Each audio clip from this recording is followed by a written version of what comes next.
Crytek just showed us what the brand new UI is going to look like. Let's get into it. Wait, no, not that one, not that one. It's the other one. Yeah, that one. Overall, we are always striving to improve based on community sentiment, survey results, engagement data, and our own long hours of play. To put it plainly, our old system grew in incremental steps out of short-term necessity and rapid update, repair, and repeat cycles. Over time, it's become less... Wait, I'm just gonna do this because I constantly hear this in the background, sorry. Intuitive and more complicated and overwhelming for new players to engage and learn. Redundant pages and scattered frameworks changing from one screen. Since they're showing the trait page, my biggest thing for at least the trait page was it looks like it's a mobile game because all the icons are so big that, you know, it just looks like a giant mobile game icon that you tap on, you know? So let's see what the new one looks like. Showing their age for a while. The need to streamline that process into something that feels easier and more natural to navigate was important to us. Let me hear what that last little bit he just said right there. Something that feels easier and more natural to navigate was important to us. Easier and more natural to navigate. Now that's interesting that he points that out because the whole, you'll see, small spoiler, they made it very focused for controllers. They said they wanted to make it very controller supported, or you'll see how they phrase it. But I don't think those two things agree with each other. Easier and natural to navigate and very good for controllers, I don't think are, like, you know, going along the same path. We are committed to creating an experience that is accessible and more intuitive for all our players across PC and console platforms. Since Hunt Showdown was originally designed for and launched on PC, there have been clear challenges in place from the beginning for console players. That's 100% true. I'm sure as a controller user, this would be very frustrating to use because they basically just put a cursor and you have to move the cursor around and do stuff. I'm sure that's terrible for controller users, for sure. Addressing these issues has been the biggest goal of the overhaul. Another important point was to remove or pause features that have not added enough value to make room for reworks and new functionality. Crafting a scalable UI framework that facilitates growth with consistent control and navigation has been central to the rework. And here it is. To better service the console player base, we prioritized a minimalist approach. Key screens are built on... Wait. Here it is. Here's the first screen of it. Take it in. Proven and tested patterns from other cross-platform apps and products. This new version offers a more consistent navigation experience and better information architecture. Overall, the most important change has been the removal of the console cursor. Directional pad navigation replaces the stick-driven cursor of the old UI. You are now able to navigate the entirety of all available options with the up, down, left, and right buttons or directional keys. We've also added an actions menu tray so that controller players have... Here's another screen. Solo, play against trio, find teammates, view challenges. Here's your challenges. Dark tribute is there. Looks like your team is there. Settings and stuff. Actions menu over there. Tabs at the top. Visit compounds is the challenge. Yeah. Did they add some new challenges in there? Weekly? I don't even look at the weekly challenges. Is that it? I guess that's a new thing. I don't know. Access to shortcuts and actions more readily without a need to point and click. PC players can use directional keys, shortcuts, or just use the cursor and mouse click to access whatever components they want. Additionally, we're refining the visual presentation to better showcase hunters' gear and stats. Wait, hang on. What was that? Additionally, we're refining the visual presentation. All large weapons? Large shotguns? Hunters' gear. Where's the there's a few little things they let slip in here. Gear and stats. Everything is better tied together and more consistent for a less... Ah, yes, the good old, you know, clean UI over here, you know? A long list you have to go through. It's confusing. Explaining, okay, I mean, they're explaining what these are. Experience. As mentioned before, part of the process of this rebuild was to identify which features should be removed, not just from the interface, but from the product altogether. The first to discuss is quest lines, which have already been paused since the spring of last year. Okay, this is definitely more of a nitpick thing, but if they were like paused, and this is also true for trials, this is a point for trials also, which they're gonna get into. It says coming soon, instead of like paused or on hold. They could say something else, I guess. That's kind of a nitpick thing though. While promising at first, they were too expensive to maintain and trailed off into dormancy in favor of events and battle passes. Experiments are being considered for smaller challenges and chase items to run in parallel or between events, but we will not be returning to the old questlines layout or systems. The second is the entire library tab, which includes the monster and weapon books along with mastery tracking systems. But what about the lore? Replacement systems for progress tracking or rewards related to weapons and monsters, but those will not be online for the August launch. The next feature being removed from both the UI and the entire product is Trials mode.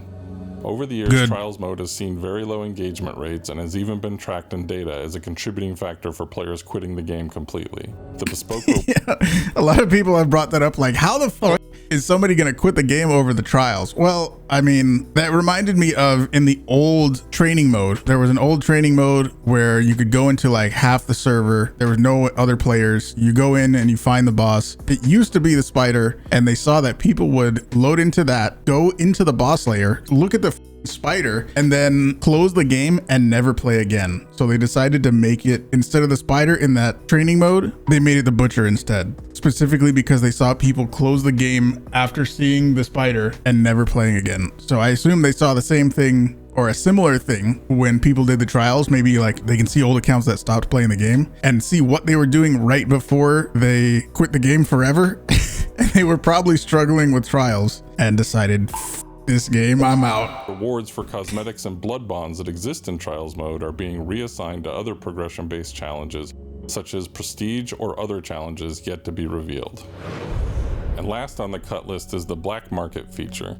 While the black market provided some interesting alternatives to acquire deeply discounted cosmetics, it has been found to be too confusing and more of a bother than a quality feature. In its place, we will simply put more items on discount through the direct store page, which can be more easily found by filtering for discounts without the added gate of a sequential list. Yeah, so the black market, man, that thing sort of started off on the wrong foot to begin with. I wonder if I can find the tweet really quick. Oh, I found it. Here it is. A long time ago, before they initially released the black market, they did a little teaser for it. It was this.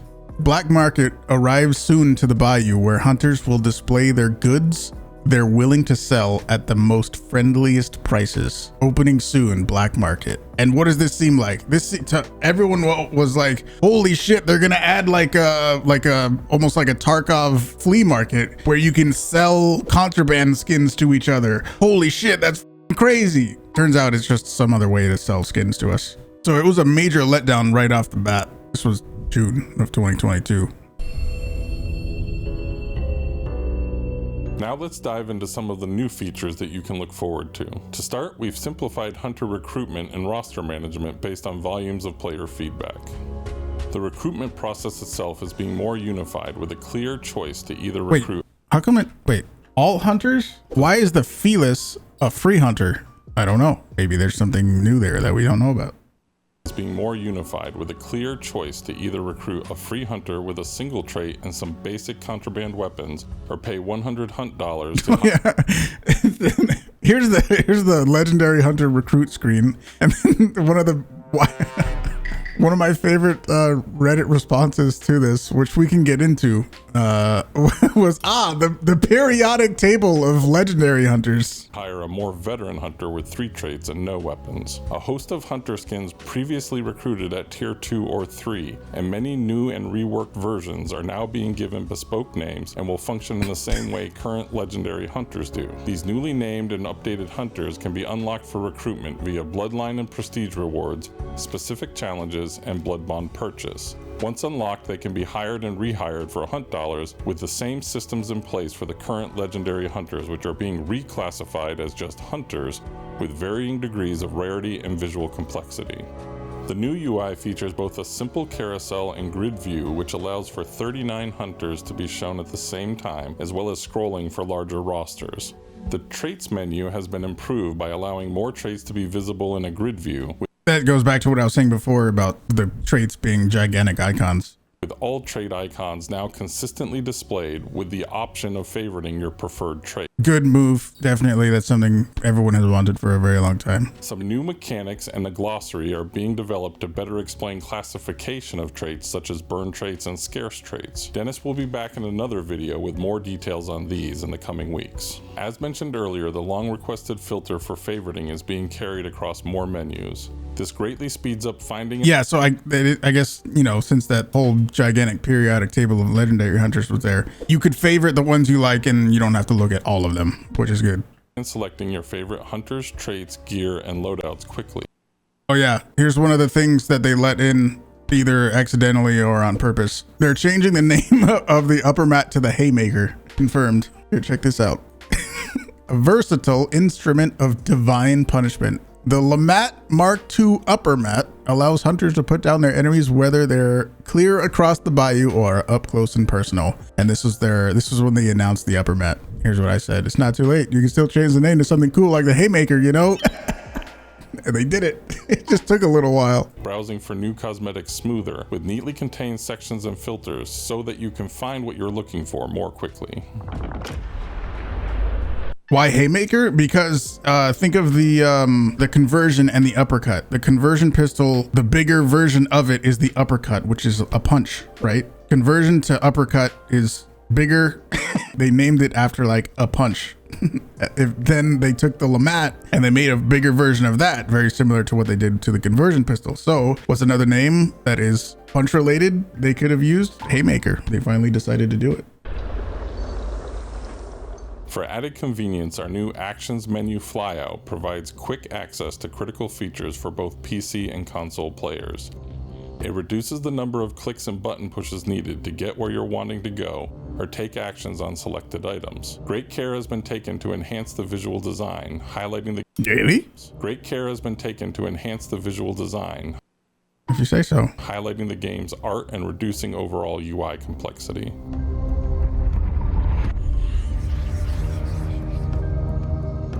And lastly for today, we've implemented a new health bar respec. Since we removed any blood bond cost to respec the health bars, the feature has been used exponentially more often. The clear pain point of having to confirm each bar as you respect them has been corrected. The further common request of being able to just pre-configure them for all recruited hunters is not yet available, but is being considered for the future. Somebody start a timer to see how long it takes them to do that. But that is something that I initially said when they made it, so you can just put different health bars on whenever you want. Let us select a health bar layout that it just automatically gives us every time. They're going to do that. Good. We can't wait for you all to experience the new UI for yourselves.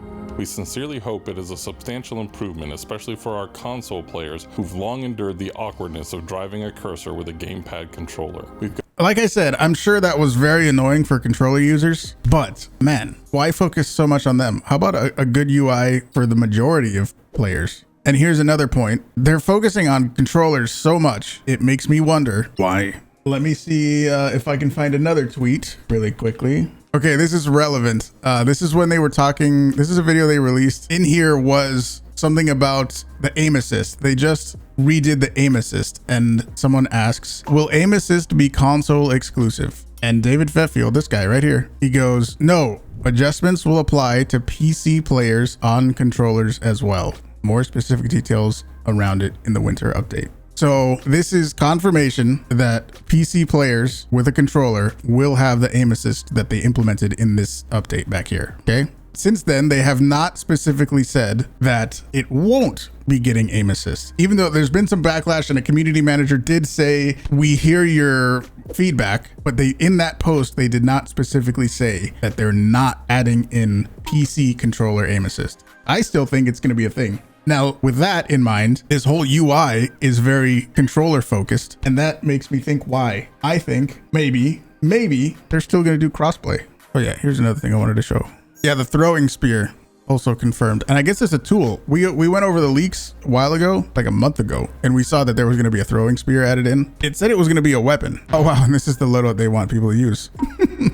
Probably going to be a single throwing spear, right? Because there's throwing knives, there's throwing axes, but there's only one throwing spear. So I'm going to guess it's going to be a single spear that you throw. Yeah, definitely already has a skin, yeah. New information to share in the coming weeks, so keep an eye out for more video and social channel updates. Yeah, so that's that. Overall, is this new UI better than what we have now? Probably. Now into the interesting part.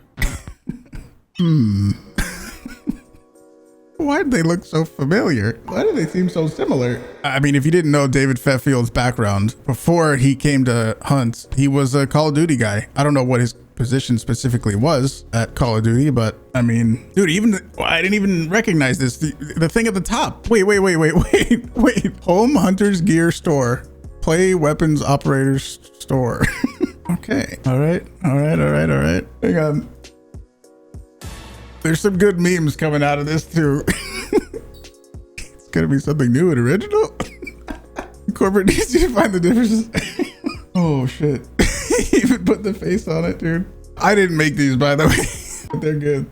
Here's the Reddit post. We're gonna quickly look at some responses. Images from the upcoming UI update. Thoughts? A periodic table of legendary hunters. That's where I got that from. I didn't come up with that myself. The Matt Haymaker, yep. Favorites and trials. Post the price of legendary hunters. Looks like exactly what Call of Duty has right now. Never liked game menus that look like streaming services. Ugly but practical. Don't want to be a hater, but absolutely not a fan as a PC player. Sharing your opinion, even if it's negative, isn't a bad thing. That doesn't mean you're a hater.